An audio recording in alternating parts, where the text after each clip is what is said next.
buenas a todos chicos, bienvenidos otra vez a Mundo Misterio.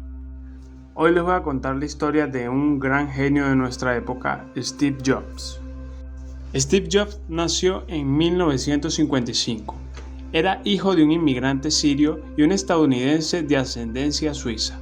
Sus padres lo dieron en adopción a una pareja de clase media, Paul y Clara Jobs, con la condición de que el niño, al crecer, asistiera a la universidad. Steve asistió a la escuela de Cupertino. Al vivir en Palo Alto, California, estaba cerca de donde las novedades tecnológicas se desarrollaban, así que se metió a un club de niños llamado Hewlett Packard Explorer Club, y ahí descubrió que quería dedicarse a la tecnología.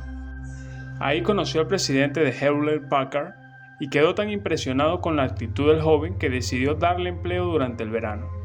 Ahí conocería a otro Steve. Era 5 años mayor, pero inmediatamente se hicieron amigos. Su nombre era Steve Wozniak. Wozniak de verdad era un pródigo, pero no tenía la mentalidad de Steve Jobs y mucho menos su ambición, pero era un genio. Wozniak a los 3 años ya leía, a los 7 construyó su propia radio y a los 12 ya era un genio de la electrónica y creaba sus propios inventos. Uno de ellos fue la caja azul, un teléfono con el que podían llamar a cualquier parte del mundo de forma gratuita. Sin embargo, no pudo comercializar su idea porque resultó ser ilegal. Mientras tanto, Steve Jobs llegó a la Universidad de Reed y ahí se da cuenta del gran esfuerzo económico que sus padres hacían para mandarlo a la escuela. Además, que las clases no le gustaban, así que dejó de asistir a las clases que eran obligatorias y entraba a las que él quería. Eventualmente dejó la universidad y se fue a la India. Era todo un hippie y estaba en contra del orden establecido, pero no tenía trabajo, así que seguía entrando en algunas clases y a veces comía gratis en el templo Hare Krishna. Finalmente encontró trabajo en Atari. Ahí logró un acuerdo con su jefe, Nolan Bushnell, para crear un juego. Steve Jobs contrató a Steve Wozniak para que lo ayudara y le dijo que le pagaría $1,000, 500 para cada uno. Wozniak estaba feliz y muy agradecido con su amigo por haberle conseguido ese trabajo. El juego que crearon era parecido al famoso Pong, solo que en lugar de 2 barras rebotando una pelota, sería la pelota derribando unos ladrillos hasta que se terminara. Cuando salió a la venta, el videojuego fue un éxito. Muchos años más tarde, Steve Wozniak descubrió que Jobs le había mentido. En realidad, le pagaron $5,000 y Steve Jobs solo le dio 500. Pero bonachón como siempre, Wozniak perdonó a su amigo. Wozniak estaba trabajando en una computadora personal en lugar de las enormes que se usaban en ese entonces y le mostró el diseño a su amigo Steve Jobs. Él inmediatamente le dijo que tenía que comercializarla, pero Wozniak no quiso porque no iban a recuperar el dinero. Y entonces Steve Jobs lo convenció de fundar su propia empresa y así nació Apple Computer. Wozniak trató de vender su primer ordenador llamado el Apple I, pero los de Hewlett Packard consideraron la idea ridícula. ¿Por qué alguien querría tener un aparato así para su uso personal? Nadie quería el invento de Steve Wozniak, pero Jobs no se rindió y se hizo cargo de la situación. Se volvió la imagen de la compañía y empezó a visitar a probables clientes. Con barba desaliñada, sandalias y una gran personalidad, empezó a ir a tiendas de informáticas y a ferias donde le mostraba sus ideas a amantes de la tecnología. Todos quedaron sorprendidos. Logró vender 100 a la tienda BuyShop y empezaron a fabricarlas en el garaje de Steve. Contratan a su amigo Dan Kotke, que aunque no sabía nada de computación, los ayudaba a soldar las piezas y así tuvieron a tiempo el pedido. Las revistas de electrónica empezaron a reseñar la máquina como un éxito y logró vender 200 piezas más a un precio de $500 cada una. El Apple I era muy sencillo para los que sabían informática. Si no sabías de computadoras, instalarlo no era fácil. Venía con unos diagramas, pero además necesitabas saber de electrónica para poder conectarlo con sus adaptadores a cualquier monitor de televisión. Steve Jobs tuvo una gran idea, que hoy suena normal, pero a nadie se le había ocurrido hasta ese entonces: hacer una computadora personal que cualquier persona pudiera utilizar. Así no restringías tu mercado a solo expertos de computación. El problema era que no se necesitaba. Y ahí nace el Apple II, una versión mejorada. Steve convirtió una máquina extraña en un dispositivo de consumo masivo. Ahora había que convencer a la gente de que necesitaban una máquina en cada hogar, y todo eso fue 20 años antes de la era del Internet. Jobs logró convencer al mundo de que necesitaban una Apple II en sus hogares. No necesitaba ser un experto en computación para usarla, aunque sí tener un ingreso alto, ya que eran muy caras. A pesar de eso, se vendió más de 300.000 unidades. La pequeña empresa estaba conquistando el mundo y creciendo. Las escuelas empiezan a usar la Apple II debido a su facilidad de manejo. Pero llega el primer problema, y es que Apple, la compañía disquera de los Beatles, los demanda por el uso del nombre. Todo se resolvió cuando Steve Jobs logró convencer a la compañía disquera de que ellos jamás venderían música, así que nunca serían competencia directa. Años después, Steve rompió su promesa y Apple vendió música. Steve empezó a sentirse invencible y decidió enfrentar a la mayor compañía de tecnología del mundo, IBM, que además se había inspirado en el Apple II para también vender una computadora personal. Las máquinas de IBM no eran buenas, pero empiezan a venderse y a invadir el mercado de Apple con la idea que les copiaron. Steve Jobs estaba furioso, sabía que la gente solo compraba las IBM por el nombre y no porque fueran de calidad, así que decidió enfrentarlos con todo. Steve Jobs estaba a punto de cambiar el mundo, pero no podía solo. Su empresa había crecido muchísimo, ya cotizaba en la bolsa, tenía mesa directiva y tenía cientos de empleados, así que decidió contratar a alguien para dirigir la compañía. Necesitaban a alguien acostumbrado a derrotar empresas grandes. El elegido fue John Sculley, que durante su mandato en Pepsi habían destrozado a la Coca-Cola. Jobs le dijo: ¿quieres seguir vendiendo agua con azúcar o quieres cambiar el mundo? Sculley renunció y se fue a dirigir Apple. Así Steve Jobs pudo dedicarse a dirigir la creación de producto, pero una persona obsesiva trabajaba 90 horas a la semana y obligaba a sus empleados a trabajar hasta el límite, todo para lanzar una máquina que destrozara a la competencia. La llamarían Macintosh. Tras 3 años de trabajo, para 1984 estuvo lista, y el año era profético para Steve Jobs. Y es que era el título de la novela del escritor George Orwell, que denuncia una sociedad controlada y vigilada todo el tiempo por el Big Brother.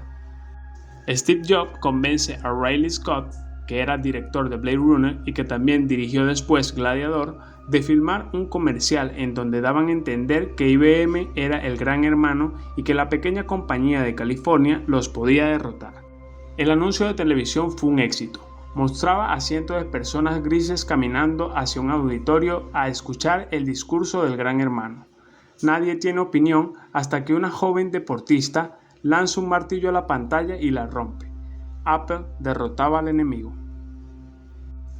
Pero Steve Jobs no permite que el Macintosh sea presentado al público ni que salga en el anuncio para así generar expectativa. Además, decide rentar un auditorio y él se para en el escenario a dar un discurso y presentar su computadora. Su espectáculo resulta un éxito.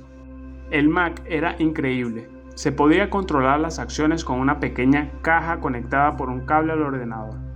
A este invento lo llamaron mouse, pero Steve Jobs se había robado la idea a una visita a Xerox, aunque a él se le ocurrió utilizar el ratón de esa forma. El Mac era revolucionario, hasta los niños podían usarlo. Por primera vez se usó un escritorio, papelería, un sistema operativo novedoso. Todos estaban sorprendidos, especialmente un joven que había creado una pequeña compañía que hacía software. Su nombre era Bill Gates. Bill Gates trabajaba para Apple, creándole software. Su compañía Microsoft empezó a copiar todo.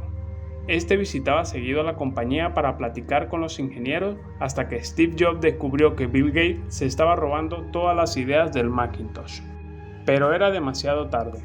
Bill Gates había traicionado a Steve Jobs y, copiándole todas sus ideas bajo el nombre de Windows, le vendió a todos los de la competencia todo lo que Mac ofrecía. Incluso las PC empezaron a incorporar un ratón como las Mac.